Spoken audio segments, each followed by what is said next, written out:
Let's be honest, you're probably using AI wrong. I know, you've been using Claude and ChatGPT for months, years at this point. You're spinning up new chats every day, you ask it questions, it gives you answers. You're doing the AI thing. But here's what I see every single day as a workflow consultant.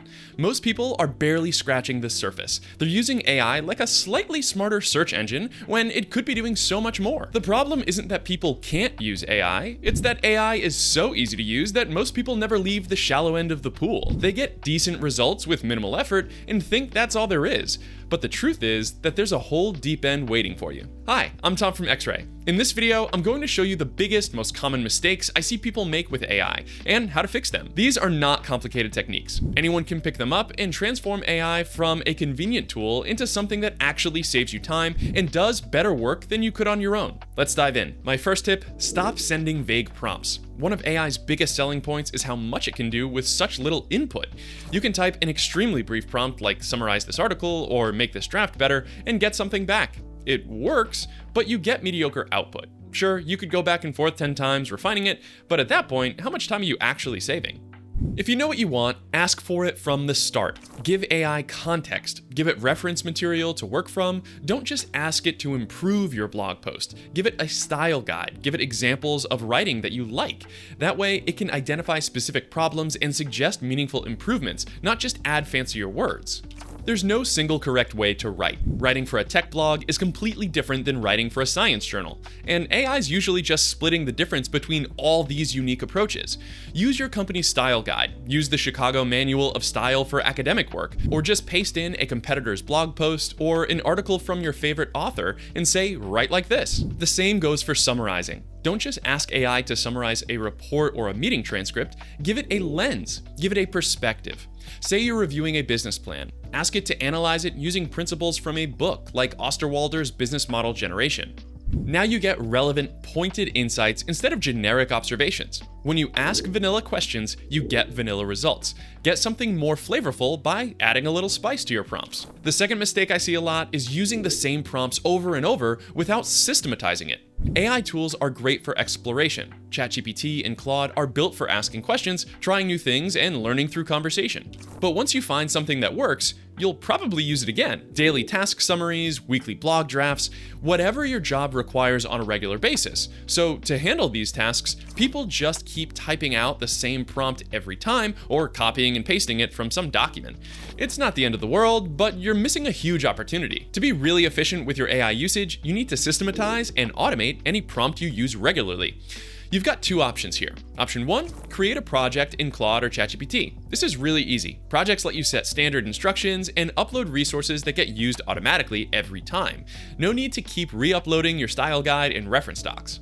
Option 2, use an automation provider like Zapier, Make, or N8N. With software like this, you can trigger prompts on a schedule or based on specific events in your apps. Here's an example. Let's say that every time you publish a blog post, you use AI to generate social media content. You can also use Zapier or Make to automate it. You can trigger the automation whenever a new post is published to your CMS or when you mark it as published in your database.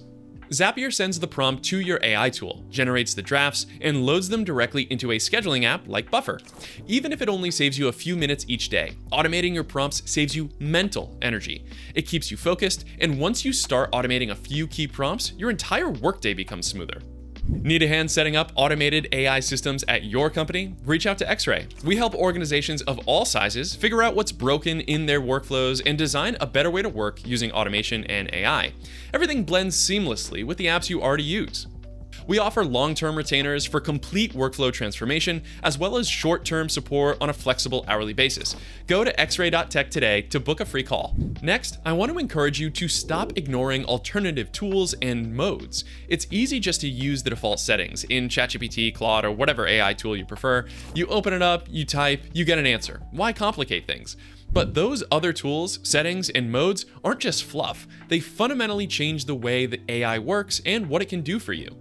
Take thinking mode, for example. It's much better for math, analysis, and writing code, or for any complex task. Normal modes can do all these things, but they're far less reliable. Thinking mode isn't perfect either. Hard math is always a dicey proposition for LLMs, but you get way more consistent results and have to spend much less time spotting and fixing the AI's mistakes. Then there's research mode. AI can do a great job locating, summarizing, and synthesizing sources from around the web into a detailed research report. But if you just use the normal modes, you'll often end up with a garbled mess of misattributed sources and rushed summaries. It's like getting a research report from a high schooler, and not an especially motivated one. Using research mode bumps the AI up to a bona fide grad student at the least. I experienced this firsthand recently. I saw a fascinating report from MIT about the shockingly high failure rate of AI projects at companies. I wanted to learn more and find similar reports, so I turned to Claude. A prompt to the standard model turned up some interesting studies and stats, but trying to follow up on its sources led me to dead ends and inaccurate citations. The information wasn't bad, but it clearly struggled to match each claim to where it really came from. Turning on research mode for the exact same prompt gave me a detailed, clean, accurately sourced report. It takes longer, and you're limited to how many prompts you can run in research mode, but it's worth the improved accuracy for the tasks that really need it. It would have taken me hours to find all those sources. AI did it in minutes. The default chat is a great one-size-fits-all option, but like most one-size-fits-all things, it's often not a great fit. Using specialized modes when appropriate yields far better results. Finally, and this is very important to us at X-Ray, AI should amplify your expertise, not replace it. And for the managers and business owners out there, that goes for your employees too. People bring domain knowledge, context, and judgment. AI brings speed and outside perspective and pattern recognition. Together, you create something neither of you could do alone. Here's how to actually collaborate with AI. Start with your expertise. Frame the problem, provide the specific context that AI can't know, like what is the goal, what are the constraints, what has worked before, and what hasn't. Let AI generate options. Don't just accept the first output. Ask for alternatives and push it to explore different angles using your favorite books. Then apply your judgment. Which approach makes sense for your specific situation? What needs adjustment? What's missing? Iterate together. Refine the output based on what you know about your audience, your goals, and your circumstances. The best results come from this back and forth. You're not just giving orders and accepting deliverables. You're thinking together. This is how X-Ray works. It's how we help our clients to work, and it's how we're going to teach you to work. Stop treating AI like a vending machine, where you insert a prompt and get a finished product. Start treating it like a capable colleague who needs your direction and benefits from your expertise. The end result is that you and your team will be working faster and more effectively, and nobody needs to be put out of a job to make it happen. Using AI isn't really a choice anymore. To keep up in the modern workplace, you need to use AI to move fast, improve your skills, and get the best results. But if you're not using AI thoughtfully, you're missing out on massive potential to improve and speed up your work. Try these tips today. Stop sending vague prompts, systematize the prompts you use regularly, push AI to challenge your thinking, and collaborate with it instead of just using it as a replacement. It's not a vending machine. Let me know in the comments below, how do you use AI to get your work done?